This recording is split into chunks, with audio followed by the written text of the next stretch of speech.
Good morning, Monday. This morning I realized something while watching a Hallmark movie. The movie wasn't really about war, it was about faith. It was about trust, putting love, timing, outcomes into God's hands instead of gripping on so tightly that we end up choosing out of fear or loneliness. Maybe that's where I am today. I don't want to choose because I'm afraid I'll be alone. I want to choose because my heart is at peace. If God has someone for me, I don't have to force it. My job isn't to manufacture love. My job is to become healthy enough, whole enough, and faithful enough to recognize it when it arrives.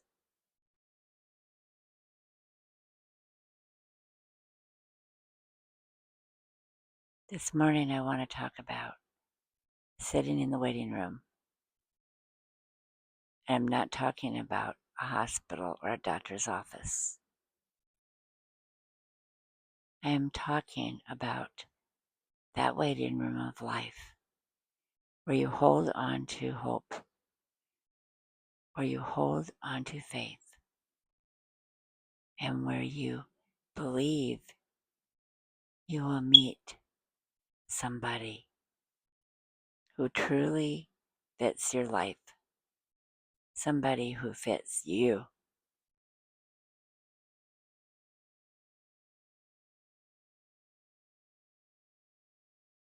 We don't always do that. Sometimes we take the first person who shows up, and before we know it, we find ourselves in a worse mess than we were before.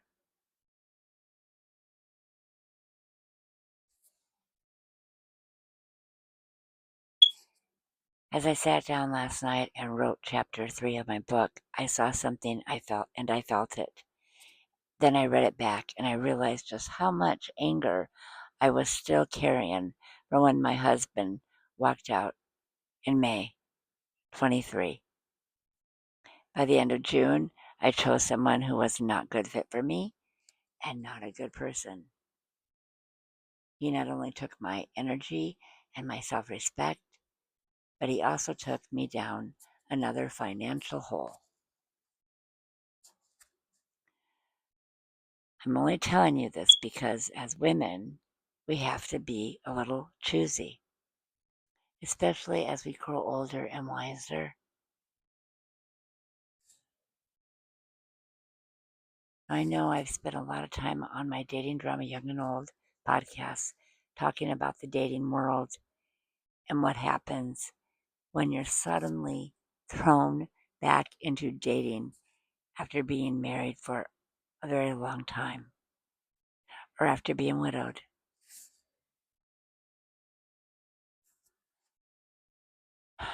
We've covered a lot of different angles. We've talked about first dates, ghosting, friends with benefits, sexting, and so much more.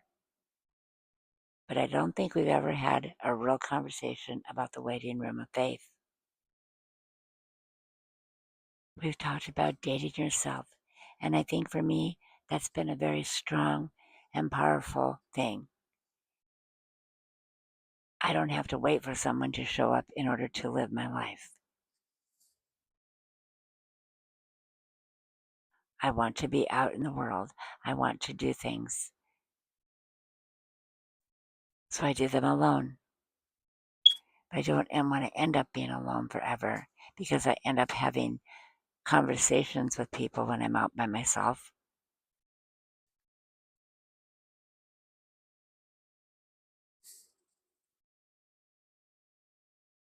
And that's okay. But that's just connections and conversations.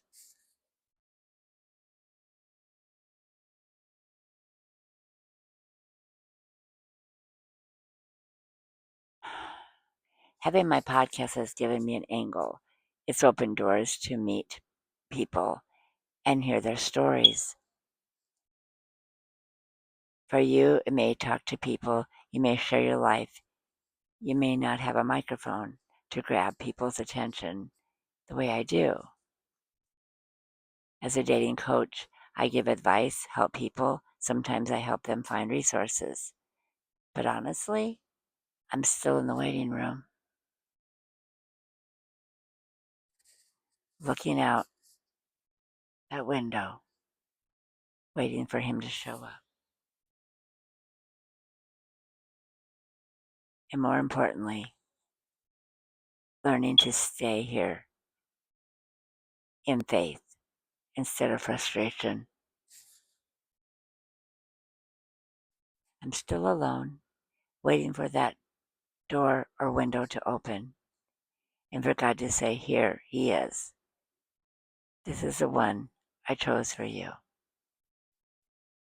The question is, will I notice him or will I walk right past him? Because when you're in the waiting room, there are people passing through all the time. They're in the waiting room too. Sometimes you don't realize that someone walked through that door or passed by that window just for you. The thing is, I've had a few people come through and I've placed them in the friend zone because I know there are some things I really want and really need in a relationship. Now, I don't want a lot, and maybe you don't either, but we do not want to settle for what we're had before. You don't want to settle for becoming a caregiver like you were before. Now, I understand when you're married, that's what you do, for better, for worse, in sickness and in health. You are caregivers to each other, but that's what a marriage is.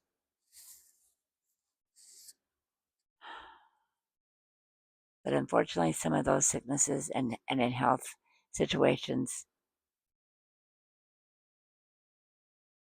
end, taking that person away from you.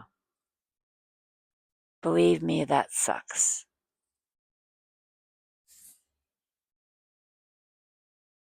But even that path has to mean something. Let's go back to the waiting room, sitting at the window, watching the door. I think this is a good place to make a pros and cons list, about also a faith list. What are you really looking for? What are you praying for? What are you willing to trust God with instead of trying to control? For me, one of my pros is somebody a bit younger, definitely not 24 years old anymore. That was just so silly. It was hot, but it was just a moment. I don't regret it. But I do want somebody with energy. I want somebody with drive. And I'm not just talking about sex. I'm talking about somebody who still wants to get out there and conquer the life with me. Even when we're a little older, ladies, we still want the same things. We still want to go places. We still want to live our life. We still want to make memories. Because as we get older, life gets shorter. I love the men who come to me in their late 20s or 30s and say age is just a number. No, ladies and gentlemen, it's not. Age is experience, age is wisdom. Age is a season of life that God allows us to walk through. Should age stop people from falling in love? Absolutely not. No. But faith reminds us to be honest about timing, compatibility, and direction. We're not promised tomorrow. None of us are. but we are asked to trust God with today. I don't know where you are today, ladies and gentlemen, but for me, I'm in the waiting room and I'm trying to stay there in peace, not panic. I'm holding on to hope and I'm believing that at just the right moment, the right door will open. And listen, just because you're in the waiting room doesn't mean you stop living. It doesn't mean you stop having fun. It doesn't mean you stop going out on dates, even if you already know they're probably not the one. You can still have friends.